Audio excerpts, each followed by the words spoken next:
Welcome into No Punt Intended, presented by Club Fantasy. Just finding out now that the moment I hit go live on StreamYard, it pops up on YouTube. So there's a weird 5-second delay till it tells me everything is live. So for those that are here for the first 5 seconds of the YouTube stream, you can enjoy me looking like a moron the moment we hit the go live button. Week 10, we are not, I feel like I've said this the last 3 weeks, but it's weird because it's an uneven number. We are now officially over the halfway point of the NFL season and the fantasy football season. A lot to unpack from this past week. The Bears are good, maybe. We don't really know. The Colts have fired their head coach. There's a lot to do. We have 1 hour to do it. Let's get into it.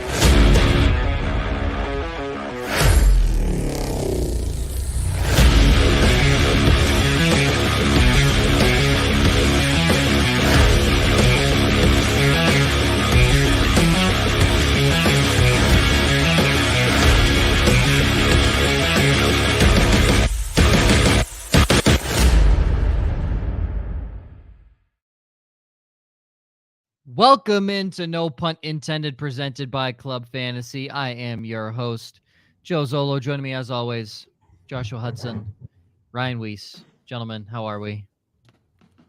Always good. Glad Always to be back. Oh, yes. Ryan is back after a week hiatus. And we got 0 picks right on the show where I decided to fuck off. So that was an interesting thing to sign into the show sheet and see this morning. I changed up my strategy the past 2 weeks for my upsides. I started going with the random ones that you guys said, Pats 2 turnovers, when I've just been doing top 20, top 5. And I don't know why I switched it, because I was clearly doing well, and now I am back to the strict method. We've drug you down into the dirt with us. Yeah, I am back to the strict method this week. I'm not. Obviously. Obviously. I got to tell you, I'm very happy about your third upside, because I well fucking know it's not happening. And I know, know you slightly did it, because it's not going to happen. Okay. What? What? Can't wait till my last downside. You're not saying that I would intentionally use this power to jinx somebody, are you? No. We've been begging you to do this for a hot minute now, Ryan. You're not saying that when I started researching to try to say something good about this person, that I actually found something hilariously bad about this person that I can't wait to throw out. We love that. It's Cole Kmet, guys. I don't know if you haven't noticed. Liz, it's Cole Kmet. 4 teams on a bye this week: Cincy, New England, New York, and Baltimore. Some key fantasy players. For those of you that had Joe Mixon, congratulations on the second best fantasy performance, apparently, of all time. Yeah. In terms of the running back position. Yeah, I played against Joe Mixon. That was terrible. But I had Joe Mixon and Scott Fish. So I'm in 21 leagues, and I think Joe Mixon was on the week leading scorer in every single one of those leagues. So by far he wrecked the week. Unless you benched him. You did not bench him, Elixirs. You made it. That was the question that he was asking us. I think it was on Saturday. He's got to start 2 between Mixon, ETN, and Kamara because he doesn't have a flex.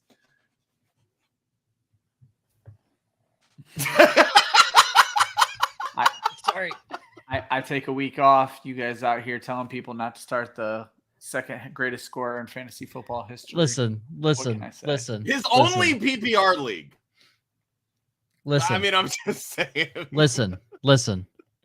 Elixirs. 2-7. You're fucking done. It's fine.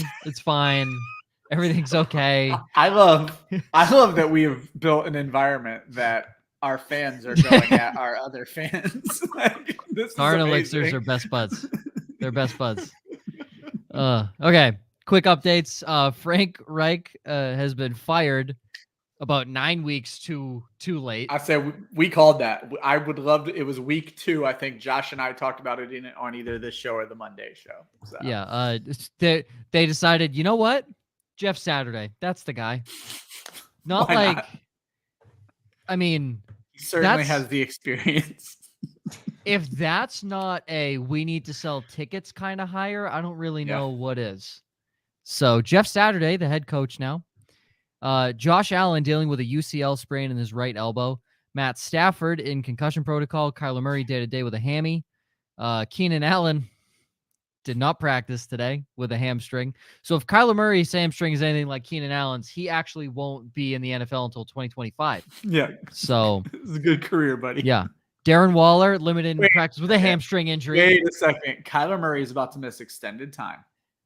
And Warzone Season 1 starts next Wednesday. What a fucking coincidence. I think not. I think not. That's tough. My 3 dynasty quarterbacks are Kyler Murray, Matt Stafford, and Zach Wilson. So if Kyler Murray or Matt Stafford don't play this week, I'm screwed. So that's fun. I mean, Matt Stafford's your quarterback. You're screwed. So.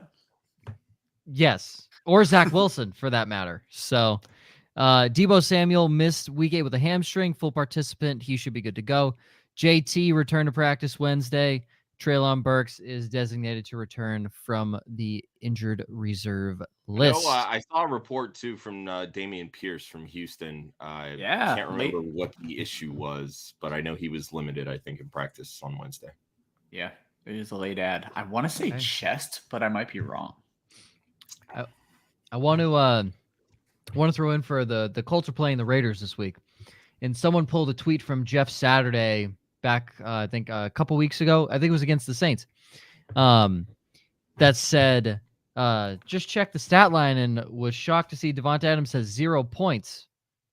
And people are like, wouldn't be shocked to see Devonta Adams in one-on-one coverage with the slot corner for the Indianapolis Colts this week. Little sus.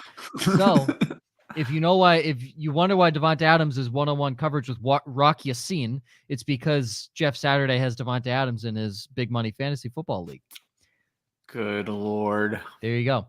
George, my guy, is going into the last week before my trade deadline. Have Mike Evans as the flex plays. There a better wide receiver I could swap him for and a better offense? Or is his target share enough reason to keep him? I mean, the last drive for the Buccaneers looked promising. Yeah. I mean, he's the wide receiver 11 in fantasy. You've already hit on the target share. It looks like he's probably top 10 in target share as well. So I don't know there's a move I'm going to make when I'm taking Mike Evans out of my flex. Like, I feel like I'm pretty content with Mike Evans in my flex. Yeah. Yeah, I mean, unless you can move him, maybe upgrade at a running back spot where you might be weaker, add in maybe a more quote-unquote traditional flex at wide receiver. I mean, if Evans is your flex, that's a good thing, in my opinion. Yeah. I mean, at a certain point, the touchdowns will come. You hope. I mean, with this offense, God only knows. But he's saying he's thinking maybe Waddle. I don't think anyone in their right mind is going to trade Waddle to you for Mike Evans. And so that's what I was going to say, because like Waddle's the name, and Waddle's been the hot trade topic name for 3 weeks now. But Waddle's the wide receiver 5, so you would need to have someone who is a Bucs fan. Like, it's a weird trade to me. I agree with Joe. I don't know that anyone's. Here's the thing. On that. Maybe throw it out. Throw it out. But what about Jamar Chase? Do we think he comes back quickly enough to make that worth the upgrade? Okay. Nope. So he also said, George said he's 6-3 and is in second place because of us. First off, thank you. Elixirs is 3-6 also because of us. So if that doesn't tell you the bullshit that fantasy football is, I don't really know what does. I really don't know what does, folks. I really don't. But congratulations. I'm glad we can at least steer one person in the right fucking direction. I'm okay with Mike Evans. Despite them being in Germany this week, he has a fairly good matchup against Seattle. Shit. They're not exactly the best. I just realized I put London on all my article today. I need to go in and fix that. You moron. George also says he has Higgins, so no need for Chase anyways. Yeah, keep Mike Evans. I don't think there's a big move.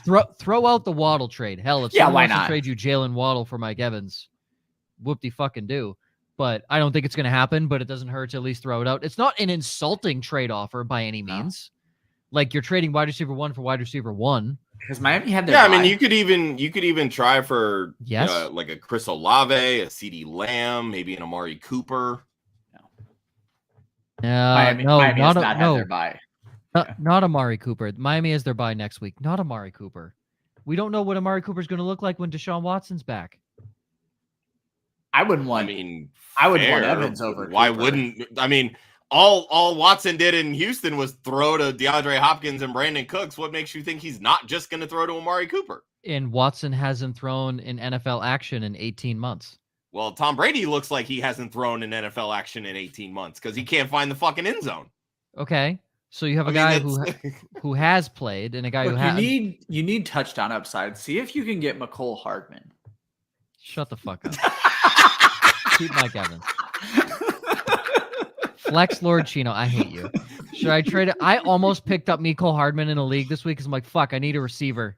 So you read my article. No. You know what I did? You know what I did? Out of principle, I'm sabotaging myself. I don't want Mecole Hardman on my team. So what's funny is out of principle, I've kept him on every team that I overpaid for him, and it has worked out pretty well for me over the last 2 weeks. Oh my God. Actually, let me, I have to double check because I might have, because literally there was, when I say nothing on the waiver wire, like nothing on the waiver wire, I might have picked him up. No, I didn't. I held my ground. Okay. I did not pick him up. I am starting Deontay Johnson against the Saints. That is how principled I am. I violated the show's principles today in a league, or yesterday in a league. I hate you. Trade away Sanders for Olave or Ramondre for Mike Evans and Garrett Wilson. Needs a receiver. His receivers are Pittman, Amon-Ra, Boyd, Deontay. And Sanders and Ramondre RB3, RB4. I would do Sanders for Olave. I was literally going to say, I don't know that I'm looking to trade Ramondre. The only major difference with the Sanders versus Ramondre trade is you don't have Ramondre this week. But again, you just said they're your RB3, RB4. Sanders for Olave all day. Make that trade immediately. Yeah, I would go get Olave. Yep. Yeah.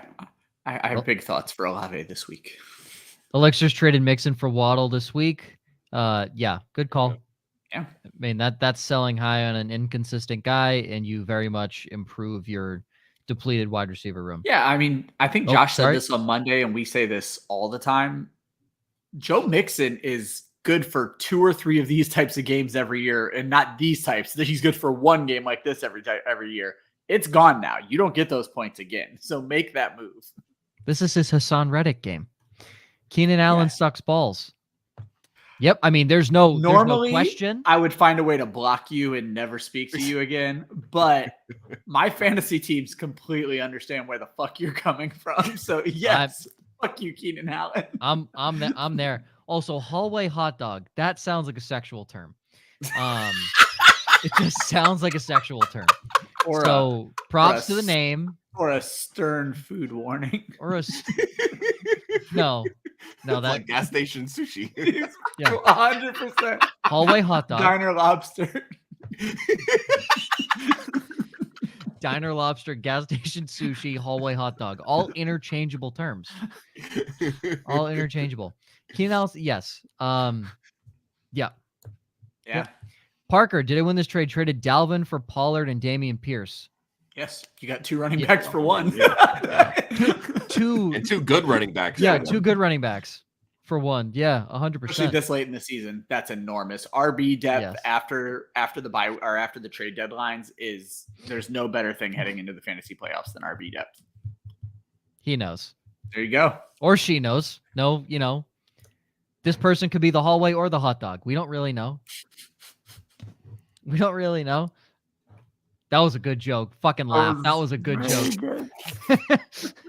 Carrington, that's Devontae. How do we still have this show? Mike Evans, Dig. Like, how do these people? Because we're not relegated by the SEC. People keep coming back though. Like, coming soon to your Twitter check mark. How do they? I'm just concerned they keep coming back. That's what I'm concerned about. Carrington has Devontae, Mike Evans, Diggs, Juju, Sutton, and Wandale. Needs a running back bad. He has Zeke, Ramondre, Tyler Algier, Nyheim Hines. Yeah, you'd fucking need a running back really bad. Any running back you try to get right now? I mean, you're probably looking to trade Evans or Juju to get even something of a return, probably.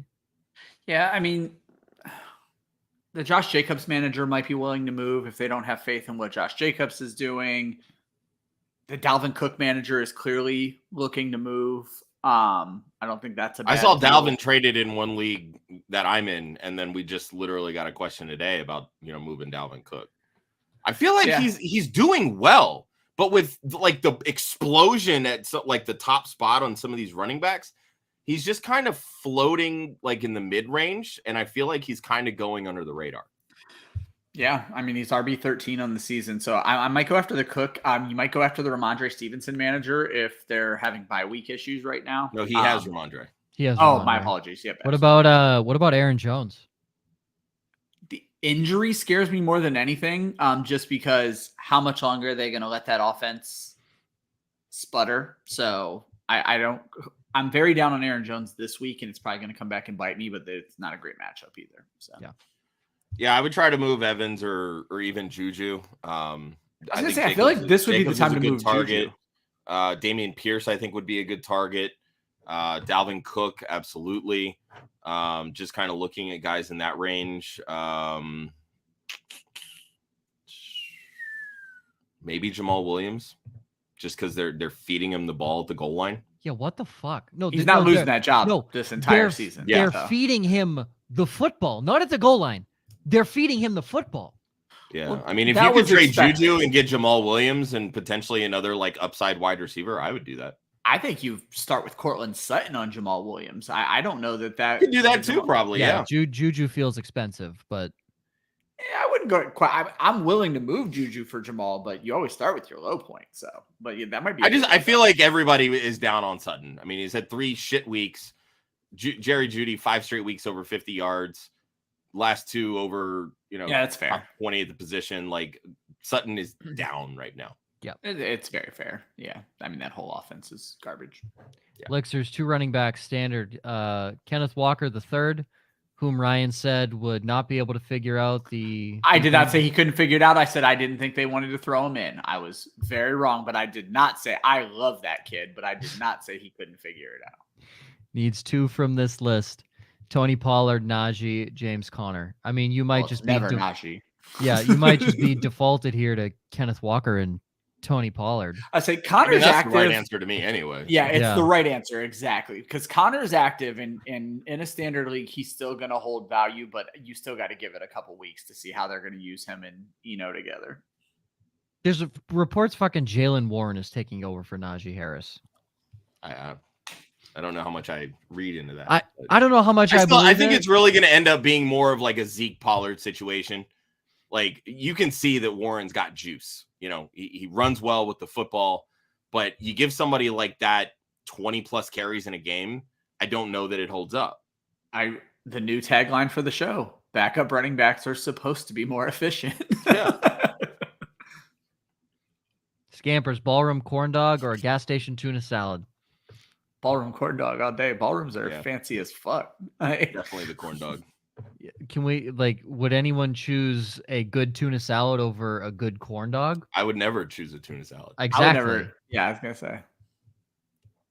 So yeah, no one's on the tuna salad train ever. No, I don't know. I don't actually fit with the theme from earlier. So kudos, Campers. Yeah. Czar, this is a question, but I just want to answer more like these. I just want to do another 42 minutes of this. We're done with fantasy. This is now bring your suspect food takes. I was gonna say we now answer food takes based on sexual innuendo. Yes.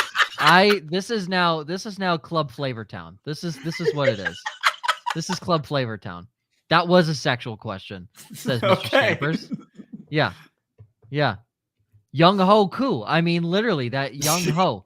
This is all just fitting in perfectly. Oh, okay. For real though. Rate these quarterbacks for the season. Herbert, Tua, Fields. Fields is the fucking one. If they're going to run a high school offense and he's going to have 170 yards a game on the ground, it's Justin Fields. The mild advantage that Justin Herbert enjoys here is they've already had their bye. I don't care. I don't know that I do either, and that's the issue. I've seen this Herbert versus Fields argument a few different places, and I'll be honest, I've refrained from answering because I don't know what I want to say. Because Fields. I'm on it. Fields. He is. You remember how we talked about I think I said this when he was drafted or when they started just keeping him in the pocket and throwing him. Like, if they get Justin Fields actually running the football, they're going to be a better team. Look at the two of the last 3 fucking weeks. Actually, the last 3 weeks, their offenses look good. He's on the move. He's running. He should not have 178 yards on the ground. He's the QB 7 in 4-point leagues. He's the QB 7 with 187 pass attempts. And he's QB 1 the last 5 weeks. Yep. Like, if you look at his passing stats from last week, awful. They were disgusting. And me and Josh talked about this. He hit a season high 208 yards in week 5 against the Vikings.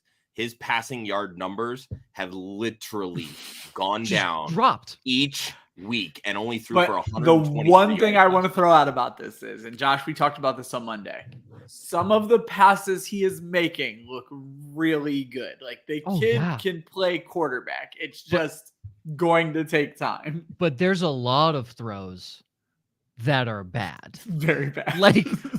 Like really bad. And that brings me to Tua, because I'm sorry. Don't do it, Joe. You can't listen. You cannot watch that game and tell me that Tua is a good quarterback, because there are so many throws that are under. I'm sorry. Jalen Waddle should have had a 92-yard fucking touchdown. He toasted Jalen Johnson. It was a 30-yard throw down the field, and Tua underthrows him. And Jalen Johnson is a good 3 steps behind Jalen Waddle, and he makes the play because Jalen Waddle had to stop because his quarterback underthrew him. Underthrew Tyreek Hill in the end zone, and the cornerback got a pass interference call. All he has to fucking do is jump, turn around, and face the football, and it's not PI. I get it. He has 300 yards. He had 3 touchdowns. Fucker still can't throw the football. He still can't. Touchdowns against 3 interceptions. You're just hating to hate at this point. Yeah. He had 6 of them in one game. Okay. He has 9 touchdowns. I think that proves the point, Joe, that you're hating for no reason. The moment he sees a playoff team in the playoffs, done. I'm sorry. He's not going to be able to play well. You beat the fucking Bears. Or do they rein also the beat offense the Bills? Or do they rein the offense in playoff football? And is he perfect? Is he the man of the moment? He is not the man of the moment. Josh, he had 186 in a touchdown against Buffalo. That's it. So he led a team to a win. We're hyping up Justin Fields and I was just gonna say, are we seriously gonna go from calling Justin Fields the number 1 because he won't pass for 185 yards? This is first off, I'm not saying Justin Fields is a good quarterback. I'm saying he's going to rush for 150 yards every single week, and literally could rank as a RB1 at the quarterback position if you just took out his passing. You're adding in another running back to your roster. I mean, you're not going to get me to go against Fields. I agree completely. I just don't think Tua is as bad as you do. Tua is bad. He is bad. I'm gonna stand by that fucking statement. 382 and 3 touchdowns. Lions. 261 in the touchdown. Pittsburgh. 302 and 3 touchdowns. The fucking Bears. 1 touchdown. Patriots. 1 touchdown. Bills. Those are the 2 defenses he's played this year. 2 defenses he's played this year. So he's doing enough to win. That's kind of what you want out of a quarterback. The Steelers were 9-0, and we all said Ben Roethlisberger sucked. That's not doing enough to win a game. You're fucking lucky. Tyreek Hill's bailing you out. Jalen Waddle's bailing you out. That's why you make the trade for Tyreek Hill. Duh. And the referees are bailing you out because you're underthrowing every fucking pass, and coaches haven't realized and just told, hey, guys, as defenders, if you're beat on the play and you see a receiver on the Miami Dolphins uniform, stop. Just jump and turn around. Just jump and turn around, because you might look like a moron if the ball is not thrown in your vicinity, but it doesn't fucking matter. It doesn't matter. Tua's not good. He will lose in the first round of the playoffs. He will look like shit when he gets to the playoffs. And I guarantee you, when he plays in Buffalo later this season, he's going to throw 2 interceptions to 1 touchdown and not throw over 200 yards. Because it's Tua. He's Even if not he's good. facing Case Keenum. Yes, I bet Case Keenum has a better day. Wow. I bet Case Keenum has a better day. No, that's absurd. To answer your That's question, absurd Star, it's statement. Fields, Tua, and Herbert. No, Fields, Herbert, Tua. Actually, no, it is Fields, Tua, Herbert, because you can be good in fantasy football and suck in real life. That's what I was. Okay, so we agree there because it hurts for me not to put Herbert higher, but we never know if Keenan Allen's playing again, and Mike Williams is out at least 2 more weeks. So. In real life, the question reads left to right. In fantasy, it reads right to left. Very good point. Yes. There you go. Get rid of Mostert because he's going to lose his starting spot. Yes. Yeah.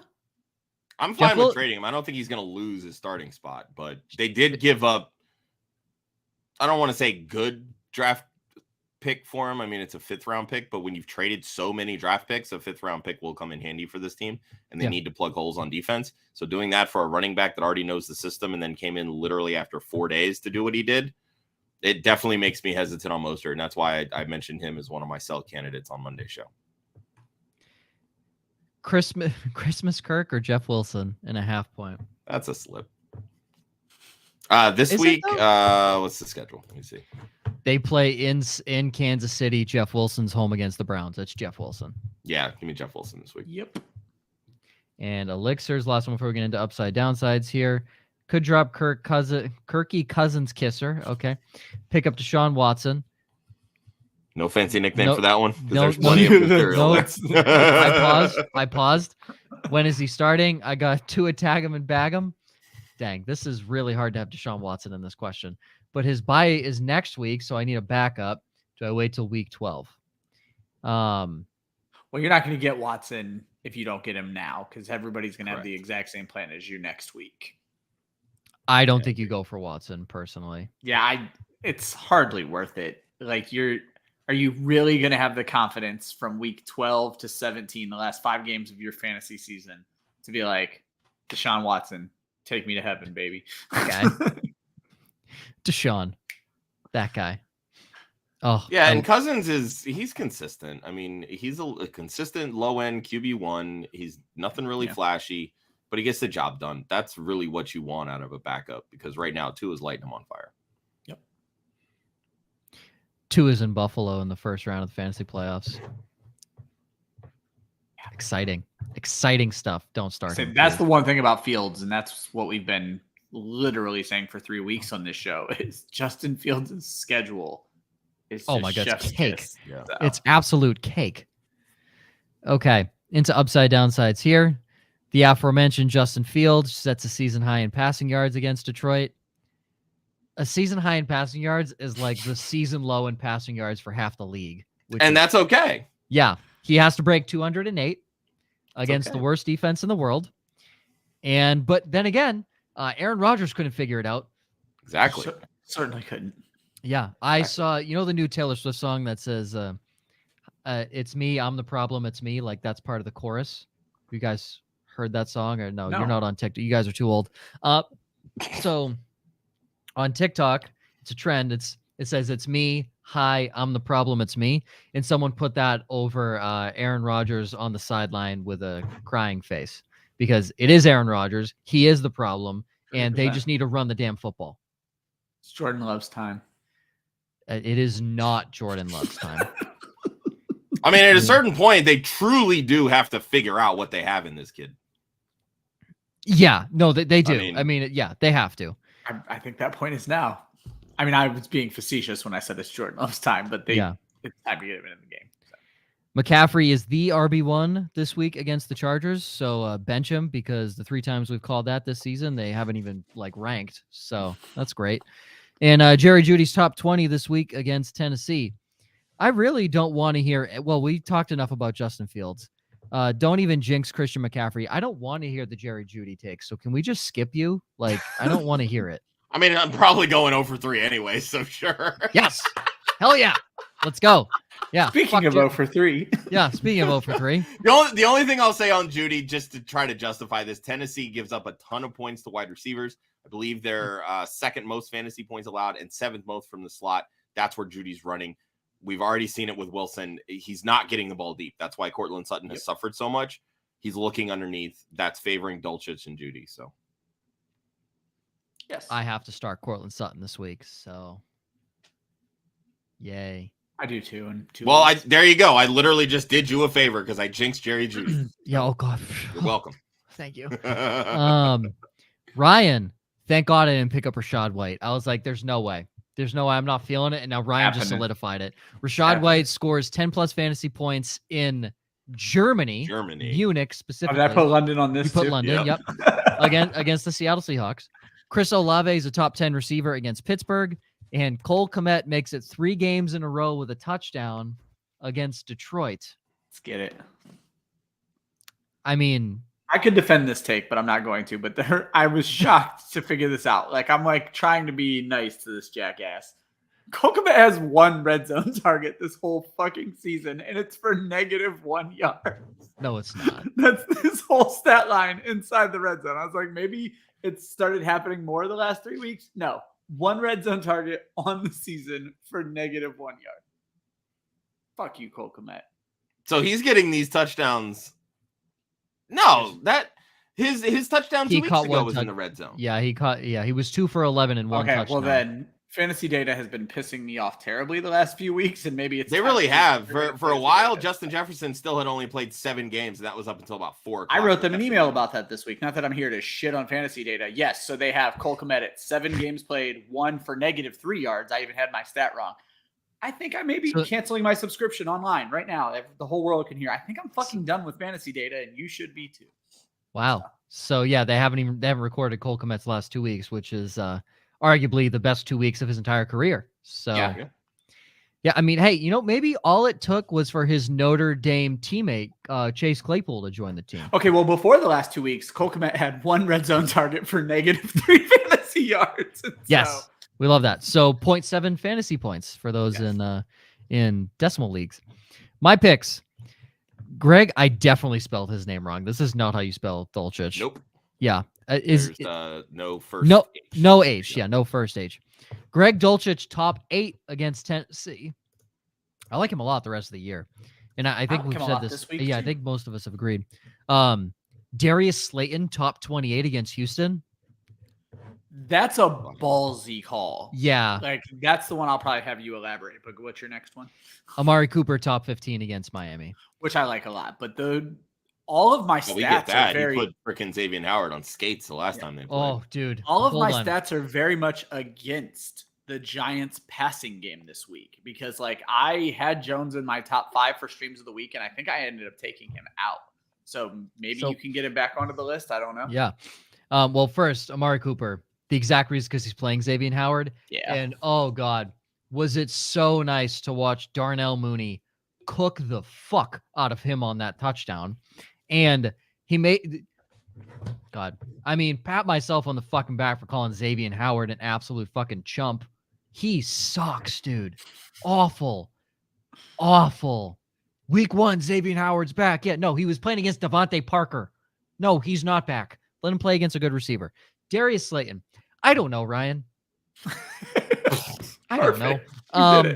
I had to pick him up in a league. I felt good. I don't like Houston. I know to Josh's point, he was pretty on the ball with what Philly was going to do last week. It was a closer game, so they did have to throw more. But I mean, Devonta Smith didn't have a great game. AJ Brown, they just all Goddard. Yeah, it was all Dallas Goedert. Yeah, all Dallas Goedert. But when they got in, they scored. Yeah, and all rushing. So AJ Brown had a touchdown to save his day, I believe, but he was 5 for 60. So, like, I mean, 5 for 60 is a great fucking day for Darius Slayton, but not a good day for AJ Brown, especially absolutely toasting the Steelers the week prior. I don't know. I feel like coming off a bye week, Houston technically has had a mini bye week, right? They had the extended week to get ready for this game. Giants still had extra time. Darius Slayton's the number 1 option down the field, and Daniel Jones has been seemingly wanting to look his way. Speak to Dallas Goedert. They don't really have a tight end that they're going to throw to in this offense. No, that's going to be all Saquon. I mean, this run defense is terrible. Like, Saquon's probably going to be RB2 this week. Yeah. McCaffrey is 1. So. And that's the part that's going to scare me. But the Giants do have a good defense, but Houston can still move the football. So this is going to be a game. And by no means has New York really run away with any game this year. It's been come from behind, close victories. So I don't expect this to be a blowout. So they're going to have to throw to stay in the game at some point. And I think Darius Slayton sees 8-9 targets, and I'm hoping one of them finds the end zone. Ideally, a 30-yard throw down the field, because he's their deep threat. He's their number one guy. He's their deep threat. So, but that one I am not too confident in. But you have Jamar Chase and T. Higgins, two top 28 guys, not playing this week. So that's nice. He could potentially slide in there. Yeah, you got to find something. Yeah. One quick question. Am I doing it? Am I dropping Taysom Hill? Yes, because he's dog shit. I'm not going that far. It depends on who you're replacing him with. I was going to say, I've dropped him in anybody. a couple leagues just because I've found more consistent options. I was going to say, there are options. I started the season, perfect example, Josh, because I started the season saying it's Andrews, it's Kelsey, and then it's Hill based on upside. I will put Dulcich and his consistency up above them. I think Kittle's starting to play better. So there are some guys who I'm willing to move up, but I'm not just dropping Taysom Hill to drop Taysom Hill. Yes, he's been shit, but there is a 60-40 chance that whatever tight end you go pick up off the waivers is going to be shit next week. So drop him. Trust me, as someone who writes articles about tight end waivers, it is not pretty in these streets. Well, let me ask you this. If somebody dropped Njoku, would you drop Hill to pick up Njoku? Immediately. No, I don't even know that Njoku's ready to come back and play this week. Well, he has Higbee. I mean, but that's the thing. If you know that you're picking up Njoku just to stash him, not because you're trying to play Taysom Hill. Well, that's the thing. Well, that's what I said. His whole circumstance matters here. If Taysom Hill is your every week tight end, so I guess your question is, who would I rather bench or have stashed? If I'm not starting Taysom Hill, I would rather have Njoku stashed. But in the leagues where I have Taysom Hill, where I don't have Kelsey or Andrews, I start Taysom Hill every single week. I have Kyle Pitts sitting on the bench in a league right now because I would rather have the upside of Taysom Hill, and nobody's made me an offer for Pitts. Higbee, Njoku, Ingram, Tunyon. Oh, this is his whole team. Okay, I see what's happening now.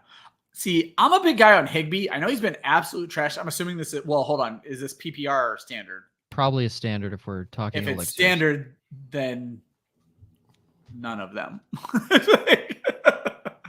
If it's standard, the only one that I would really care for would be Njoku because I want to hear what's going on with Evan Ingram's back injury.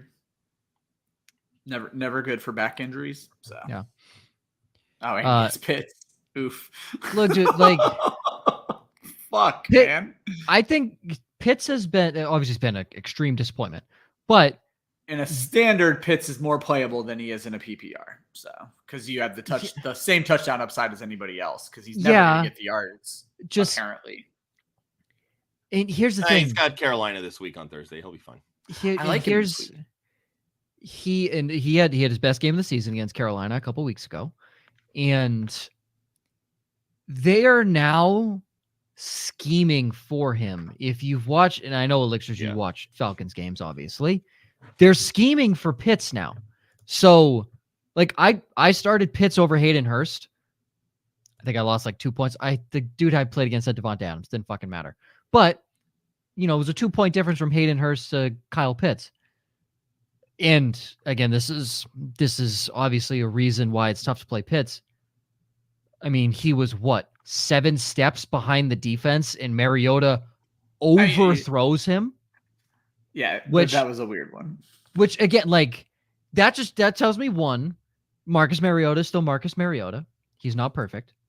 2, they're scheming for him. 3, he's fucking open on every play. Like he's open when they're trying to throw to him. So I'm okay with Pitts. I'm totally okay with Pitts. So Taysom Hill and his 5 targets are the tight end 2 in standard scoring right now. I hate that. Go get Njoku, drop Taysom Hill, play Kyle Pitts, be okay with it. Downsides. Josh, the Raiders will find a way to lose against Jeff Saturday in his coaching debut. Fair. I like that one a lot, actually. All Vegas does is blow leads. Now, Josh to be has fair, been- this game is in Las Vegas, and that's the only place that the Raiders have won this year.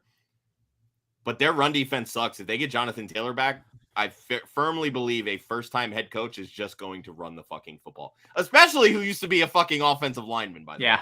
Oh, here's I agree that Vegas's run defense is bad, and the Patriots' run defense is good. But did you see the interior of that offensive line against the New England Patriots? Oh, it's bad. It was. I Yeah, like. it's like, I obviously didn't watch too many Colts games in depth, but I knew their offensive line was bad. Holy wow. It is on Sam another level. Ehlinger is at quarterback. I don't want Jonathan Taylor to play again this season. Nothing good can come of this. So Here's what I think the Colts, if they're trying to win, should do on offense. You need to run through Jonathan Taylor, and you need to run quick slants, bubble screens, and one-look reads with Sam Ehlinger to Michael Pittman and Paris Campbell. When you establish the run, you then can open up the deep passing game where you can have Pittman run cross routes and Alec Pierce run seams. And your safety outlet is Paris Campbell. But if you get JT going, you can run play action. What they did not do last week was any of that shit. yeah. Well, it's different when you have Deion Jackson and, like you said, no interior blocking. And then Deion Jackson gets hurt, so he's not even 100% for the game. It's just all ugly, and I'm just worried we're going to see a hurt Jonathan Taylor. That's fair. Josh, you have Andy Dalton outside the top 22 at quarterback this week against I got Pittsburgh. Big problems with this one. This is the one I want Josh to talk about. Okay, and then you have Terry McLaurin less than 50 yards against Philly. Top receivers have done not well against Philly. So, Josh, So even though I know we get these wrong every single damn week, I had Dalton as my stream of the week. It was like, I'm not going to fight Josh on this. I know he does his research. So I took it. I dropped him to 5th or off the list. I don't even remember which one it is at this point, but he is not the stream of the week now, Josh. So your argument here is going to live in infamy if Dalton pops this week because I'm coming at you. So I mean, okay. What on that Saints offense do you trust right now? Chris Olave all day. Juwan Johnson's finding the end zone.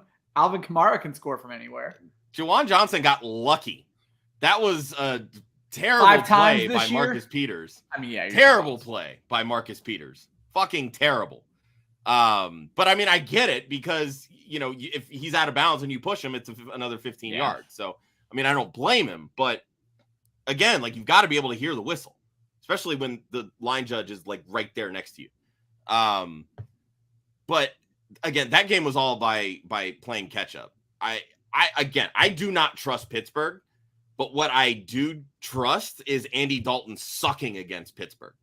That's fair. 16 career starts against Pittsburgh.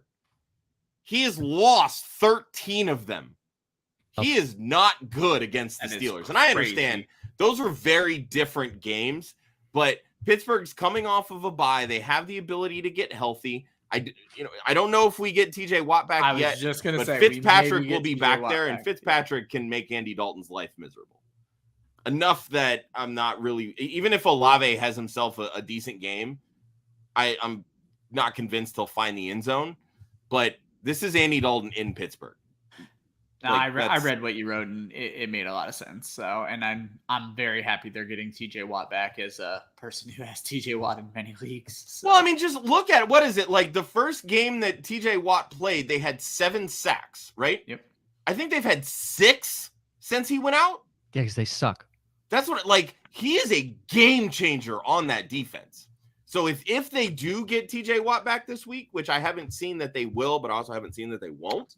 If he's trending towards playing, dial it up because he's practiced in full pads for the last 2 weeks, and it's looking really good this week. There you go. So. Yeah. So there's another reason to put on the board that Andy Dalton's going to fucking blow it this week. And I had to go a little higher with 22 because what fucked me last week with Jared Goff, I forgot that 6 teams were on a bye. So I was literally picking him to be like the worst quarterback of the week, which really wasn't that far-fetched because it's Jared Goff. But that's why I upped it to 22 this week. I liked it. Ryan, you have Kirk Cousins outside the top 15 against Buffalo. Dallas Goedert does not score 10 fantasy points against Washington. And Aaron Rodgers has another multi-turnover game against Dallas. I'll let you pick which one. I'm just gonna shit on Aaron Rodgers because I Hell think yeah. I'm pretty well done with him at this point. This is the most turnovers he's thrown or interceptions he's thrown since 2016. 3 last week, but then also had 1 2 weeks ago. So he is in a turnover mode right now. Right now, the Dallas Cowboys are giving up 7th fewest fantasy points to a quarterback, but more importantly, they're averaging 1.4 quarterback takeaways. This doesn't even count any other fumbles that they're causing, but 1.4 quarterback takeaways. 3 quarterbacks have turned the ball over twice against the Cowboys, and 6 quarterbacks have turned it over at least once. I think they're going to be playing from behind. I think he's going to have to force balls again, and I think this type of game where Trevon Diggs ends up eating and takes one back for a touchdown. So, okay, I'm all for it. Screw Aaron Rodgers. I hate him. So yeah, it's not good, and it's what was it? He's the problem. He is the problem. He is the problem. Certainly not the solution. Yeah, that his contract may suggest. The Dallas Goedert one, as I researched it, I'm very, very prepared to be wrong. He did score 11 against them when they played previously, but he was saved by a touchdown. But this guy has not missed 10 fantasy points except I think 1 time this season, and it's not been on the back of touchdowns. So I was like, I'm not going to change it because I've already put it in the show sheet. But I'm very well. I ready mean, keep in mind too that first game it was like all Devonta Smith. Exactly. Because it was right after he basically got shut out in week 1 and well, I'm hoping they lean back to the wide receivers this week to prove me right. That was my narrative going into this game. I did not realize, and what's funny is I have him in 2 or 3 leagues. I did not realize how consistent Dallas Goedert has been this season. So kudos to Dallas Goedert. Yeah. All right, me. I have Eckler outside the top 8 against San Francisco. Justin Jefferson outside the top 20 against Buffalo. And I mean, you guys can just be the judge on what, like, if this hits. I just says Cole Kmet will return to being a turtle. Okay. We'll say less than 5 points. How about that? Because I feel like that's kind of a good shell for him. We'll call it. Get it? You're funny. You're funny. Cole Kmet will return to being a turtle. That's what that's my downside. Yeah. He can't keep it up, but I'll actually go into the other people. Jefferson, I mean, I had a lot of trouble with this game, Joe, because I'm with you, but I've had a lot of trouble with what I think is going to happen in this game. So, like, I don't think Minnesota looked great last week. Now, did they 1000% get bailed out by the referee on Curtis Samuel's touchdown? Yeah. Oh, hell yeah, they did. Oh, hell yeah. That is one impeccable placement by the referee because you damn well know he had Washington money line. So that was impeccable placement by him because if not, that was in triple coverage Andrew Bynum interception. No doubt in my mind. Yep. Heineke, patented interception at a really bad time. Harrison Smith, great play. Set him up in good position. But outside of that, it's not real. Like on paper, Minnesota should absolutely curb stomp that team. And on paper, the Bills should curb stomp the Vikings. This is... Oh my God, I thought you meant Buffalo. And I'm like, what? Are you like just fully expecting Josh Allen to be dead? No. But, okay, you meant Washington. I now understand what you're saying. Okay. For this is another team I have trouble with. They're 7-1, 8-1. What is their I think they're 7-1 because they've had their bye week. Minnesota is 7-1. Man, that's like it just feels like another team that shouldn't be 7-1. I don't right. I brought this up on Monday when I was telling Josh when I was watching the end of that game and I saw 6-1 next to Minnesota's name. And I said to Marlia, I was like, when I think of the best teams in football right now, I think of, the Eagles and to a lesser extent, the Cowboys and teams I'm forgetting right now, the Chiefs, these really good teams. I never think of the 7-1 Minnesota Vikings. Like that is not second best record in the NFL. In my head. Yeah. So. Second best record in the NFL. And they have the pieces. Dalvin Cook, Justin Jefferson, Thielen, their defense has been playing great. Their front seven has been awesome. Why does it why?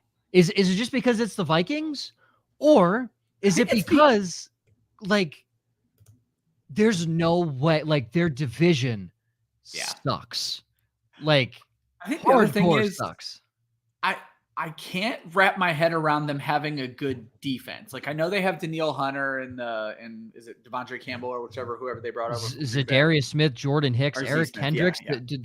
The outer core of that front exactly. Awesome. But then you have Harrison Smith, who is still great. 34. Yep, I'd say. But getting up there, you have no corners, and now your boy Cam Dantzler, I think, is set to miss this game. So, I mean, that's good news for the Vikings. That's probably great news for them. That's good news. Yeah, it just, I don't know. And again, Jefferson's had bad weeks. He's had down weeks. So I don't see it. And then Eckler, I mean, light the fucking world on fire, Austin Eckler. I love you. And if your elbow is just, 6 centimeters higher, you have another touchdown last week. Yeah. San Francisco's been good against running backs. Very good. So good against running backs.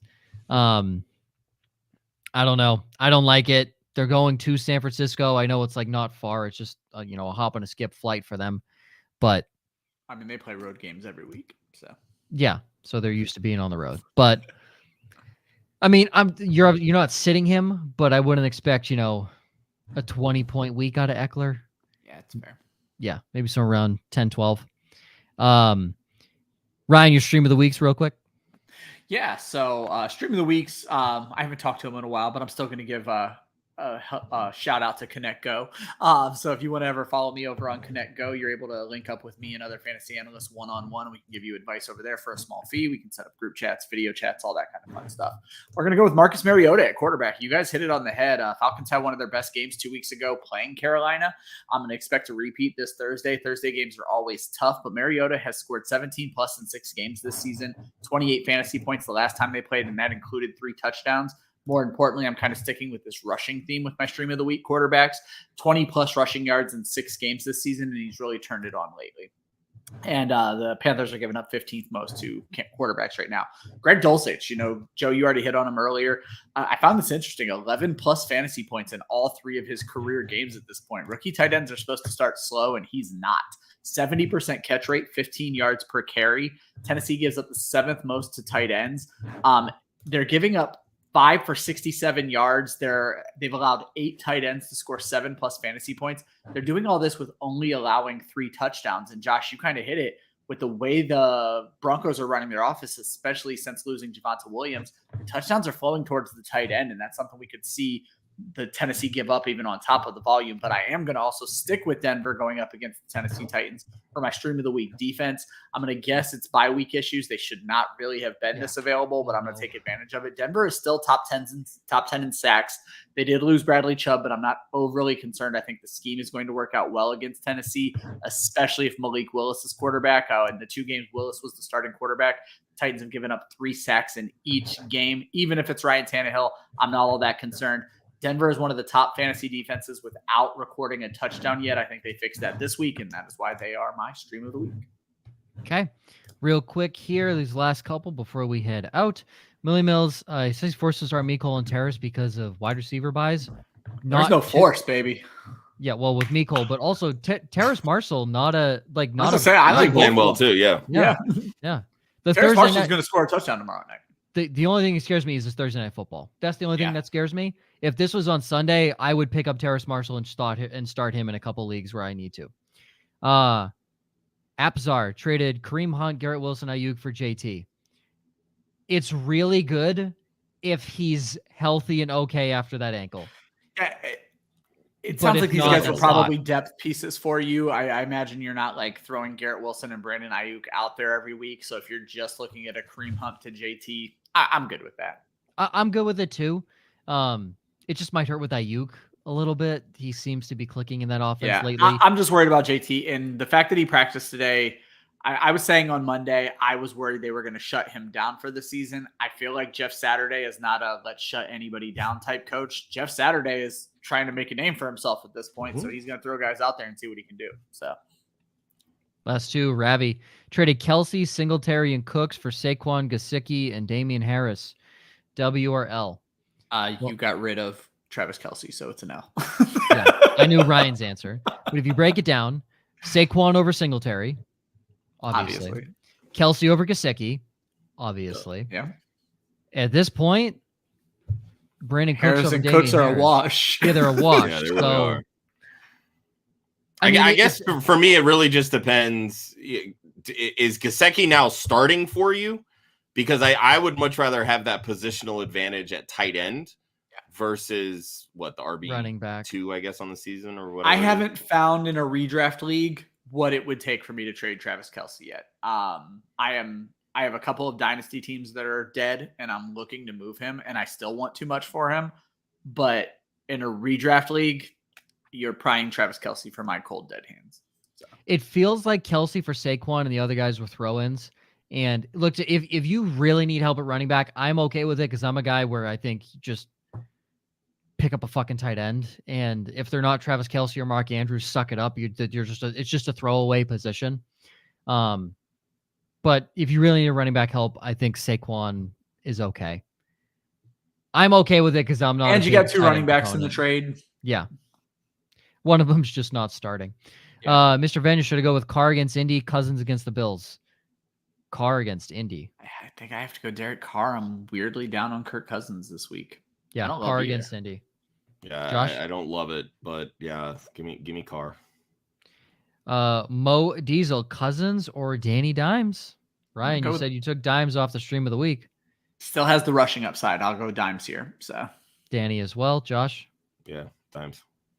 Says he's 5-4.5 PPR 12-man. Cousins, ETN, Walker, Evans, AJ Brown, Goddard, Nick Chubb, Allen Robinson, Sutton, Rashad White, Brian Robinson, Danny Dimes. Your team shouldn't be 5-4, plain and simple. I mean, it's one of those things. Fuck fantasy football. See if the person who landed Justin Fields is trying to sell high and maybe try to move. I mean, even like Rashad White with the story that's going on with him, I think you might be able to lowball if you sent like Rashad White and Cortland Sutton and turn it into Justin Fields. I feel like that could be a good trade for you. So. Not too bad. Yeah. Quickly, just on talking props, Josh, you have Kelsey over 73.5 yards. Ryan, you have Fields over 59.5 rushing yards. That feels dumb low. Yep. Yeah, that feels dumb low. The usuals, friends. Sneaky Flex, you down with IDP, starts a different day, all coming over the next couple of days. Upcoming articles on the website. Anything else, gentlemen? Not for me. Thanks for tuning in, everybody. We'll figure out who's hosting Saturday, though. That's up in the air. I might be okay because there's a blizzard that's about to hit North Dakota, and it might delay our plans to drive to Minneapolis by a day. So cool. I was going to tell you after we got off air, but I'm not okay. Okay. Okay. Cool. Quick, Septus trade. He's getting Justin Fields for Dak Prescott. Yes. Smash the shit out of that yes button. Yeah. Smash the shit out of that yes button. What a way to end. For Josh at the One Hudsonian, Ryan at the Fantasy 5, myself at Joe_Zollo. You can follow Club Fantasy on Facebook, Twitter, and Instagram at Club Fantasy FFL. The URL is clubfantasyffl.com. Always remember, defense wins championships. Offense wins fantasy football. We will see you next week.